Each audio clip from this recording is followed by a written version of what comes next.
Part 2, Finding Our Way Home. Many Americans feel the time and place for continued discussions, ponderings and dialogue on racial discrimination. Intolerance has been overly conversed and discussed, as so many improvements, corrections and enhancements have progressed over the years, since those years of 50 to 70 years ago. Besides, those are the things done by the ancestors of this nation, not indicating how things are now. Correctly so, there has been many improvements in race relations in this country. However, unfortunately, racial hatred and intolerance has not been erased and expunged from the culture and the racial patchwork of our society. In recent years, the racial divide has widened pronouncedly. During the president, when the executive office sends a message or establishes policies, place right-wing conservatives in positions of power in focal positions of powers in an administration. Word goes out to alt-right, white right-wing extremist groups there is a new sheriff in town supporting their extremist views, analyses of the racial assessment and division of the racial structure of America. These white right-wing conservative groups realize and will capitalize on the executive office supporting their views without fear of retaliation, reprisals and retribution of enforcing the laws of the land. They now have free range for insurgency and attempted destruction of the democracy of this country. The Trump era has returned division and racial strife in America.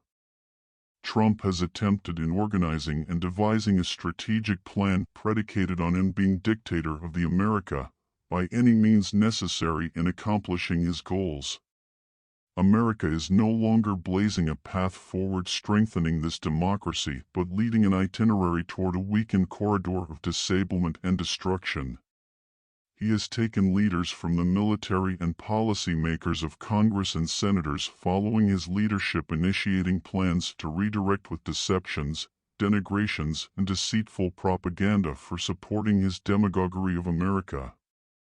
All the things we endure in life of sickness, unemployment, financial distresses, home purchases and all other purchases, has an inherent amount of financial issues associated with these acquisitions. It is just a part of capitalism. Every aspect of existence having such great disparity in education, employment, financials, ownership of property, medical care, there was nothing under the sun across America giving African America an equal treatment and opportunity, as white America. Most importantly, money was only in the pockets of white Americans, whereas white Americans had dollars, black Americans had pennies, with a hole in their pocket. We have been only a nuisance and irritation for white America, residing in two separate worlds, of the have and the have-nots. I do understand America thrives under capitalism, but capitalism only cares about money, not your skin tone. But America's focus in on skin tone has been and always will be. When capitalism is under the control of white America, black Americans, rarely, can take full advantage of the services available and created by capitalism. It further widens the financial divide. Therefore, how can this ever truly be home for African Americans, with few functions and purposes of this system, whether social or financial, are mostly all held by white America? The road for advancement up the ladder to success always contains esoteric barriers keeping the ascension to a certain level, with only very few going beyond the glass ceiling to the uppermost levels. For the vast majority, American can never really be defined as home. There are too many barriers, roadblocks, fences, and obstacles systematically in place, keeping us in place for systematic abuse through wrongful arrest and judicial punishment. We are a target for some of the members of law enforcement wearing that badge and using it as a measure of internal hatred, retributions, anger, loathing and revulsion for African Americans supporting the ideology of their white nationalist, neo-Nazi, KKK, alt-right and the other white supremacist groups shadowing America. African Americans have been members of this American society for over 400 years, without the rights and privileges thereof yet, never gaining full membership, unappreciated and unacknowledged actions are just treatment, in this land which we have a legitimate, authentic and justifiable rights, in use of all the resources and assets, as any other citizen of this country. Unfortunately, this has never happened and don't think it ever will. This is the saga of Black America, being only a dweller, an occupant, an inhabitant, but never a true citizen, never having a real home. We are Americans, but in name only. We are citizens, without the rights thereof.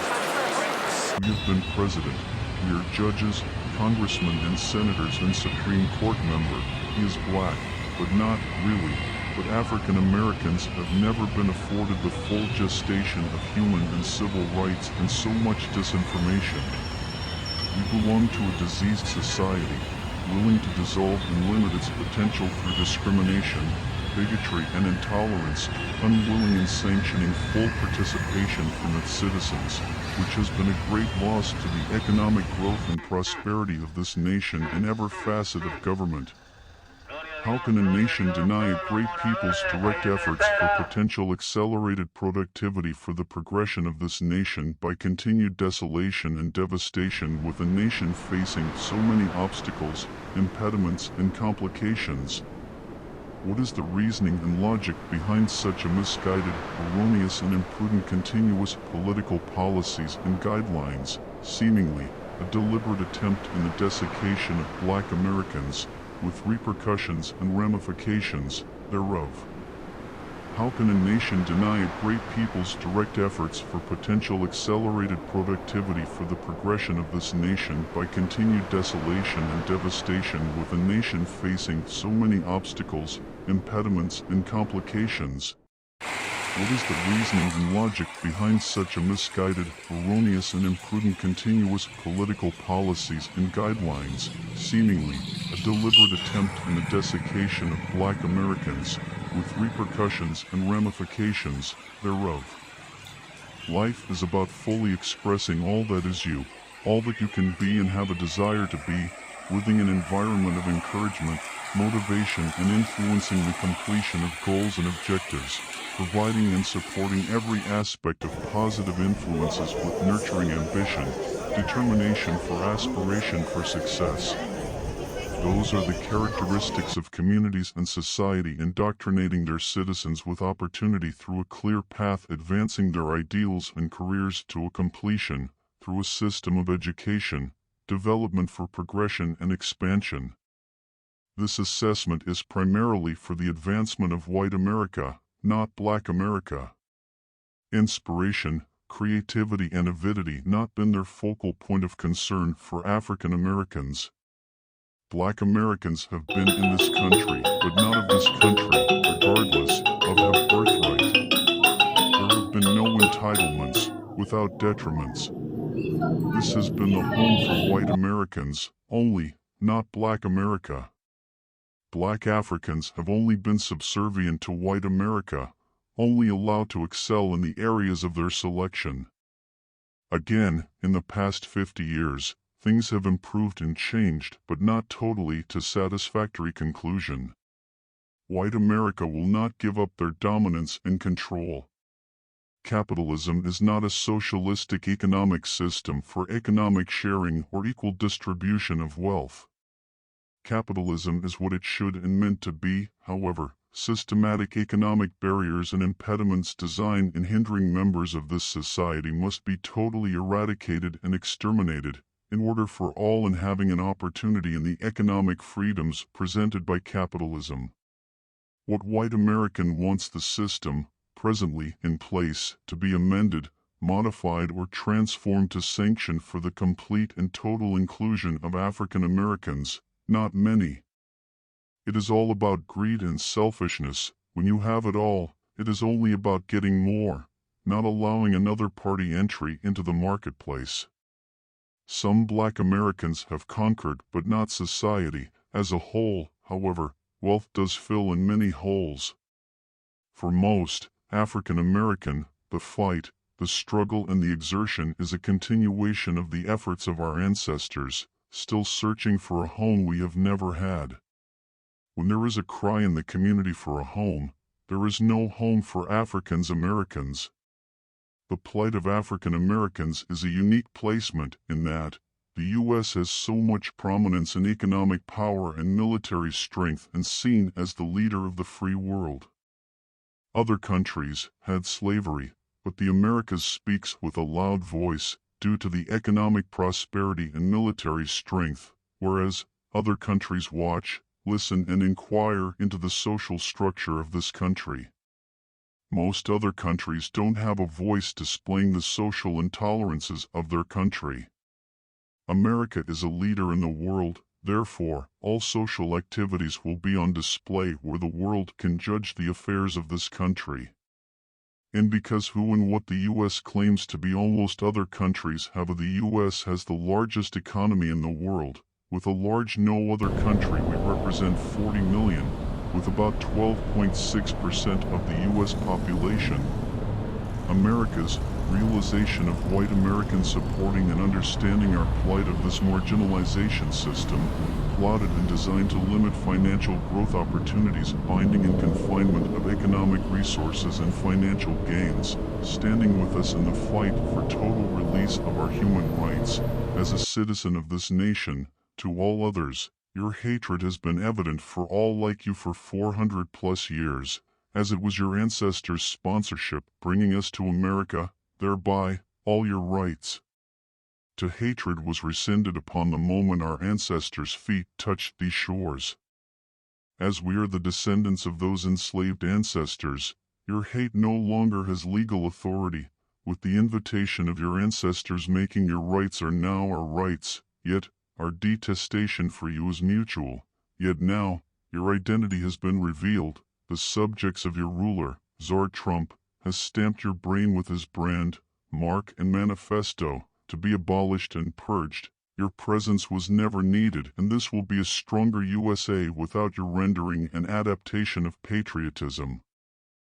We are only occupants residing in a rented house, whereas, you may be the legal owners of the property having a valid deed, but the ground and the dirt, with the trees, will know the story of our existence in this land, with the soil being a sponge of distress, agony and grief of a people without a beginning and without end, in a continued conflict of finding our way home.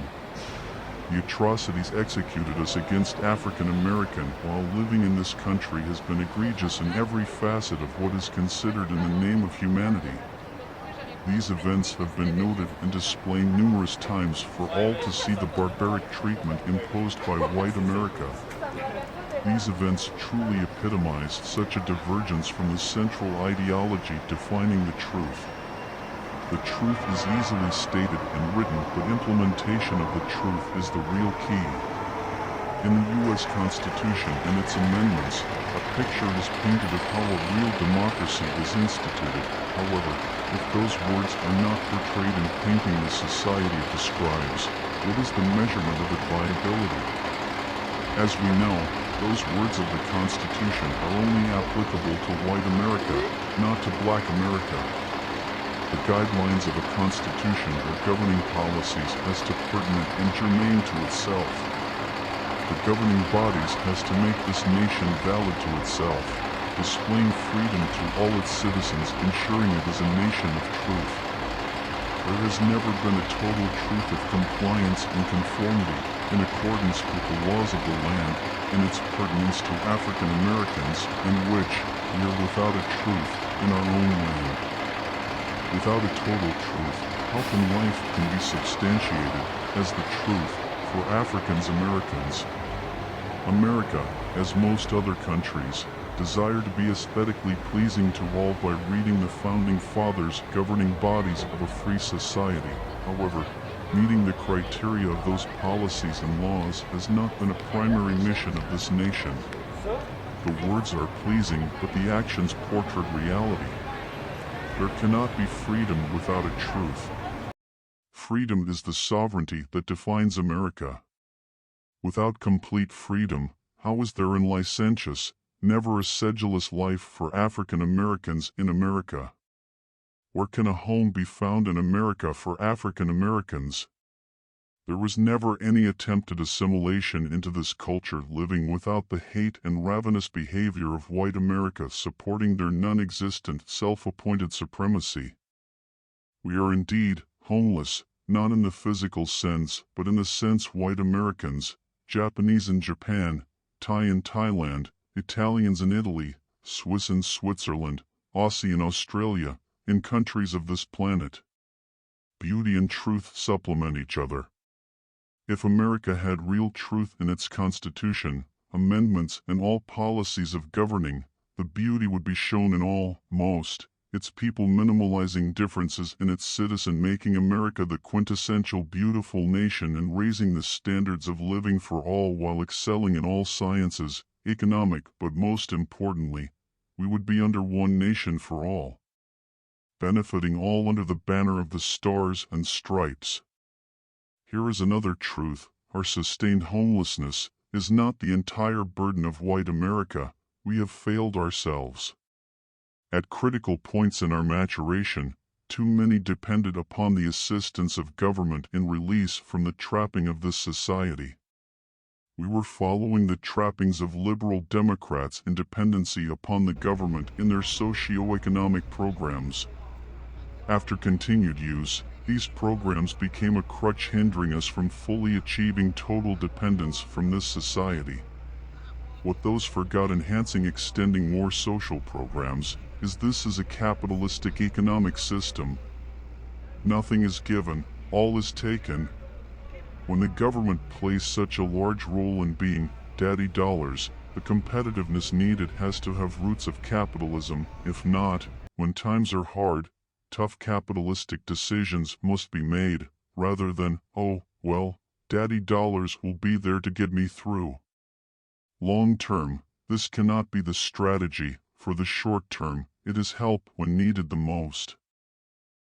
There has been leaders, such as E.B. Du Bois, Langston Hughes, James Weldon Johnson, Marcus Garvey and Walter White, engaging in economic opportunities in Harlem and providing interest in the horrors of lynching, police brutality and the practices of the Ford Motor Company. When one group controls employment, loans in every industry, whether financials, manufacturing, services, the country is their possession. Regardless of your aspiration, desires, goals, ambitions, success must begin and end by their terms and conditions. If you are white, doors open readily, with ease, revealing presented opportunities readily available, without hesitation, requiring less effort. For Black America, the more desires and aspirations you possess, the less available efforts, which are endlessly blocked with deceptions, requiring more efforts and less accomplishments. It is a painful and agonizing path of intentional roadblocks, strategically placed, reducing your drive and sustainability with each failure and making you succumb to the perils placed in your path. For many, the task is too great, with numerous hills, obstacles facing you with every step of the way, causing doubt, misery and pain, and the attempt to ascend collapses and is abandoned with a crushing blow, leading to despair, desolation, and despondence. With losing your future hopes and dreams, just survival is the only focus, meeting that requirement any way possible. Only a small percentage are able to complete the journey for success, but plights of sabotage, subterfuge and disruptions are placed at every door awaiting your entrance to incapacitate and impede progression forward. Sometimes victory waits, but unethical and unscrupulous efforts of deep-rooted plots to deter any successful endeavors for realization of dreams, making the price of achievement extremely high. Black Americans have only been left with the truth of what is and what shall be. We have never accomplished the economic power structure needed for sustainability. It was vacated by the destructive deeds of white America in Oklahoma, destructive, caustic and vicious attacks, not only destroying the property but the complete destruction of businesses, hindering and hampering the ability to rebuild, restart and revive, forever. They never recaptured the investment, inspiration and motivation to begin again. Based upon the urging of E.B. Du Bois, an idea of constructing a cultural renaissance in Harlem, New York of businesses was a thriving and prosperous endeavor through black leadership and strength, making a cohesive and compelling stance, catapulting Harlem into a city of magnificent. However, in the end, Harlem had to depend upon white solicitation in maintaining its viability.